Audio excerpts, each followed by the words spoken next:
Hello and welcome back to another video. In today's video, I'll be reviewing my custom LEGO Transformers Dark of the Moon Thundercracker. Now, today's video is slightly different, as instead of doing stop motion, I'm just going to do a normal review of this guy. The reason is because he's actually quite fiddly, and in my opinion, I think it's just easier doing it this way. So if any pieces fall off or I misspeak, then you just have to deal with it. So here he is in his plane mode, and you can see I've had to zoom out quite far, as this guy is quite large. Obviously the wingspan definitely takes up most of his proportions here, but overall I think the plane mode looks good. But spinning him around, you can see the undercarriage there is quite huge. He's also very wobbly, has not much tabs in, and is definitely not the best transformer I've made. But spinning him around here, you can see there, that is the rear of the plane. And bringing in the Studio Series figure, he just doesn't even compare. This guy is bulky and does not match it very closely. But I do like the colour on him, and I prefer it to the Studio Series figure, as I think this lighter blue suits Thundercracker better. But getting that out of here, for another comparison, here he is with Starscream. So, getting down to the transformation. Now, the transformation here is actually quite fiddly, but it is very similar to the Studio Series figure. So, to start off with, we can take the wings and just fold them up, as this will just give us clearance for the later steps. And it's just easier for moving things around. Next, we can come to this section here, and we untab. This is quite fiddly, and you can see it's already falling apart. So if I reattach this, unfortunately this connection here is not the best. So if I fold this up, I'll be able to clip it back on. And I'll just leave this all folded up there. And now coming to the underside, you can see here, there is some tabs right here and here. Slightly out of focus. But you can see here, there's a tab there. And all you need to do is unclip it. And there's obviously one at the top as well. And you can kind of just fold his legs out the way. And next, you can come back to this head section, as it does actually transform. You just take these pieces, rotate them around like that, and then fold it down. So I'll just repeat that step here. You just rotate it like that, and fold it down onto his head. And you can see some things are already untabbing, unfortunately.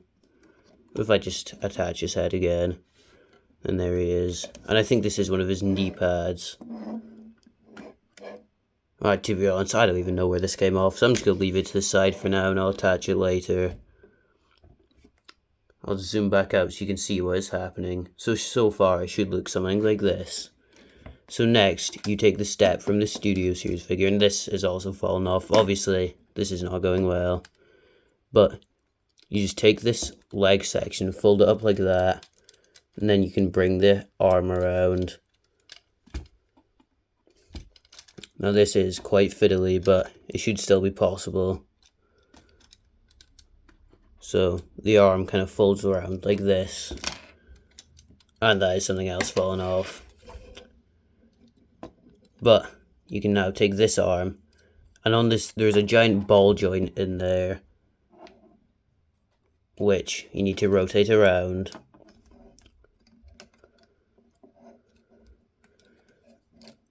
So it should be looking something like that. Obviously, there's just a lag here, but I'll reattach that later. Or I might as well do it now, actually.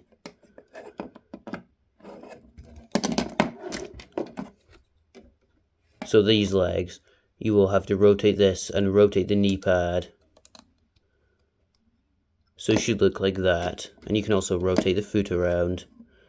Now the connection here, the reason it is so loose is because it is on a single stud connection. So if I tab this in, is quite floppy. But the way I've solved this problem is right here there's a piece that you can rotate around. Obviously his leg's fallen off.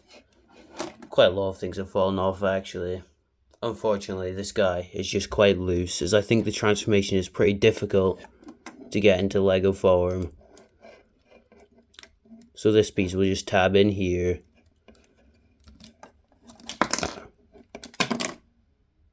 It's really going terribly, but I don't really care about this guy. I do think the transformation is very difficult to get right in Lego.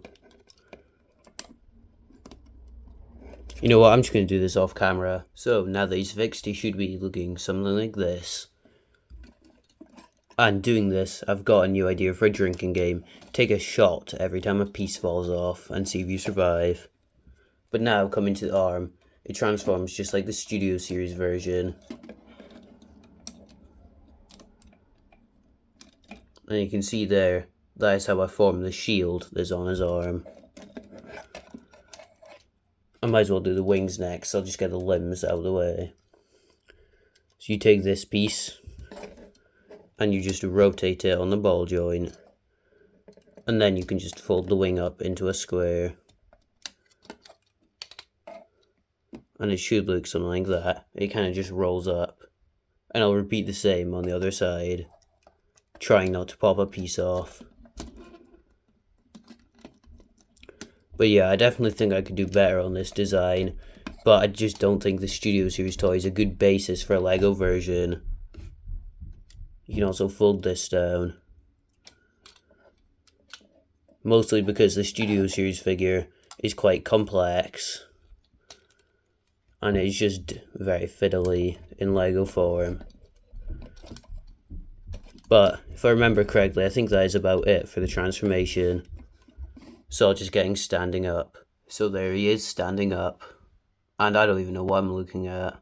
This guy is pretty ugly. To be honest, he's definitely one of the worst figures I've done. But I also have the excuse of building him during exams. So I probably spent around 2 hours at most designing and building this guy. Whereas my other models, I probably spend around 5 or 6 hours perfecting them. So, if this is your first time seeing my channel, this is definitely not the quality you can expect. Mostly.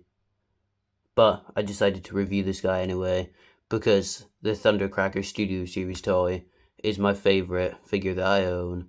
So I decided to try build him here, and I'll probably come back to this for another for round 2, I mean. And you can see here, I do think some parts turned out alright. Like this arm shield here does look quite good, as well as the cannon. But I do think I need to change this section here, as the legs are quite loose. If I even just tap him, he'll just fall over. And that is because they use these small ball joint pieces instead of the large ones, as I couldn't fit them into the transformation. I also think the head is quite good for the scale, as the actual design is quite complicated. I'm just going to chuck this piece off to the side, I don't even care anymore. You can see here the wings do fold up quite nicely, but obviously he does not stand up. So yeah, for the comparisons, here he is with a Studio Series figure.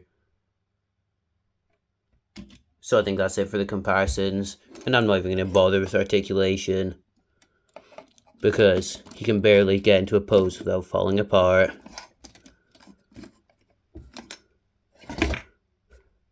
Well, anyways, I think that is it for this review, as this thing will be burnt in hell after this video.